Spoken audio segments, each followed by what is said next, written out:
Hello ladies and gentlemen, welcome back to the channel and welcome to my predictions for next season. All of the possible signings, not just for Chelsea but for all of the squads, and by all of them I mean I've tried to remember the ones that have been done already and added some more that I think will happen.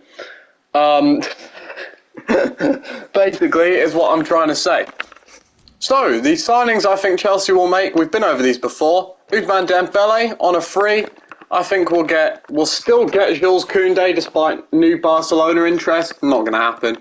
We'll get Kalidou Koulibaly, maybe, question marks, I think, possibly. And I think we'll get Declan Rice as well.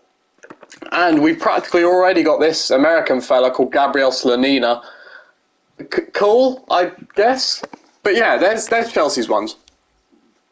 Coolio, right. Now we fly over here for the. I've actually gone for this being a big 7 because I've included Newcastle as well. Because I think they will come 7th next year. I really do. But we're going to start with Arsenal. Gabriel Jesus will join the team, I think, which isn't great for everyone that isn't an Arsenal fan. I really like Jesus. I'd love to see him at Chelsea, but he's going to Arsenal realistically. And he's probably going to be pretty decent there, which makes me question why they're re-signing Nketiah on such massive wages. But there you are, it's Arsenal. Next up, Yuri Tielemans. He's going to Arsenal as well. I think that's pretty cottoned on. He's not going to be staying at Leicester, and for some reason, no one else is interested in him. Why not bring him to Chelsea? What the fuck? Who knows? But yes, I can see Yuri Tielemans at Arsenal. And they've already bought this fella, Fabio Vieira. Who is he? No one knows. No one, not even Arsenal fans. No one knows who the fuck this guy is. They are scrambling to watch those YouTube compilations and to find out his stats, which in the end turned out to be pretty good in the Liga NOS. So it's not really that impressive. Same with this fella. We move on to Liverpool, and I think they will only make one signing in this transfer window, and it is this man, I believe. Darwin Núñez, already been made. He's number 27 in real life. He's 15 on the game. Oh, they bought that other fella from Aberdeen as well, didn't they? But he's shit, so he doesn't really count. Darwin Núñez, well, I think he's going to flop, actually. He's been in such an easier league. But, 85 million, maybe he'll be good. He's not going to be as good as Mane has been this season. He's not going to be an incredible goal scorer. He's not going to be better than Haaland, who we'll get to in a minute, don't you worry. But he might be okay. He probably won't flop, but he probably won't be fantastic either. Let's move on. We get to Manchester City, and they will be winning the league. With these 3 signings, just fixing they're not even weak spots, but just like not incredible spots. Marc Cucurella to go in left back as basically backup for Cancelo, who's been playing brilliantly there. Or maybe Cancelo will swap to the right, Cucurella will start at left back, and Kyle Walker will be phased out or moved on. One of the two, but either way, Marc Cucurella looks cottoned on to be joining Manchester City, which is a shame because I would have also liked to see him at Chelsea. For fuck's sake, you lot, why are we the only team other than United that haven't done anything? United don't really count. They're shit anyway.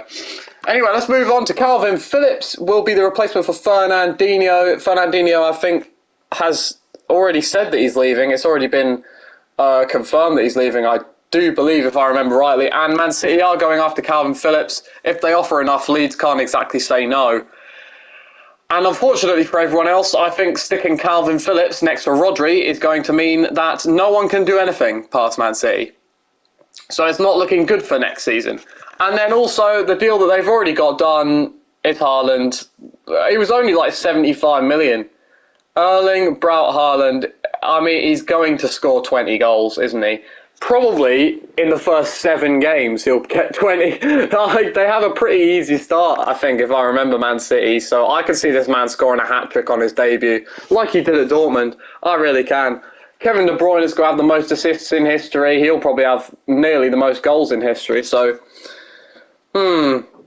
it's looking rough. I mean, they won the league without an out-and-out striker, and they just went out and got one of the best ones in the world. So, we're looking bad. It's not looking great.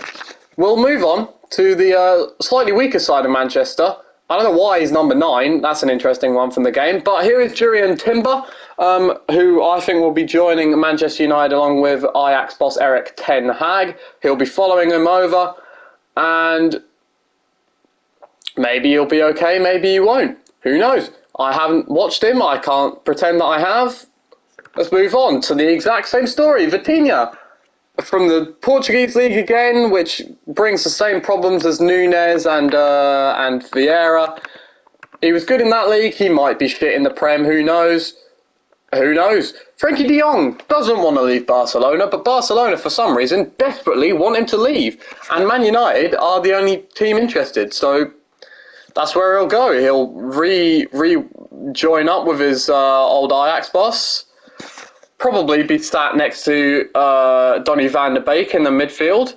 And they'll be good, I think, which is not great. Unfortunately for Man United, they'll still have an absolute shit defence, so they won't actually do anything, but their midfield will be looking okay.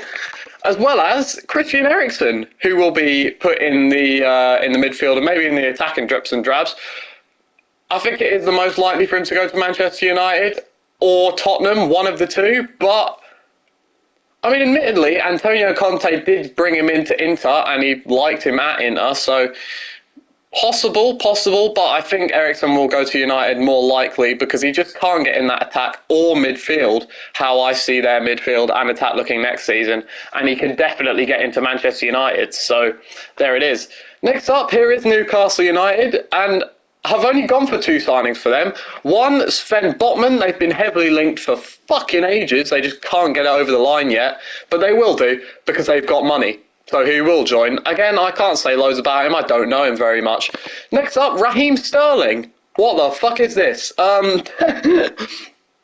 Raheem Sterling, I think, will join Newcastle United because I don't think he'll join Chelsea. And he does it looks like he's going to be leaving Manchester City as well as Gabriel Jesus. If he doesn't join Chelsea, no one else will want him. And Newcastle will be looking for a statement signing and they'll probably have enough money to buy him. So I think he'll go to Newcastle. I think that makes sense. And I think he'll be good at Newcastle as well. Him and St. Maximin on the wings. Fuck me. Next up, and finally, we have Tottenham Hotspur. They've already made all of these signings, I think, that I picked. I don't think... Oh no, there's a couple they haven't made yet. Fraser Foster as a new backup goalkeeper, as Galini was shit. I think he will be okay. He won't play loads, but he'll be okay. Jed Spence as their new right wing back. He will be in the Premier League and he'll be a Tottenham player. How much he'll actually play under Conte is a different question, considering they've already got two right wing backs in Chicken Royale and the clown that is Doherty there. They just can't do right backs, Spurs, can they? They had the jester fucking Serge Aurier there for a couple of years as well. Fuck me. Can't do right backs since Kyle Walker left. But, yeah, maybe he'll be good, maybe he won't. Again, I don't know. I didn't watch the fucking championship, did I? Yves Bissouma has already joined Tottenham for 25 million. 25 million euros, was it? I think. What the fuck's that? How did they get him so cheap? And Ivan Perisic has also already joined on free. Had a good season with Inter last year, and despite being 33, will probably be good with Spurs. So there you go. That is my predictions for those signings. And we'll have a part 2 to this, where this is obviously the first season, so don't mind it. But we'll have a part 2 of this where we have a look at the end of the season and see how it went for everyone. Also, there'll be January, so there'll probably be a couple of random signings, but don't mind that. See you then.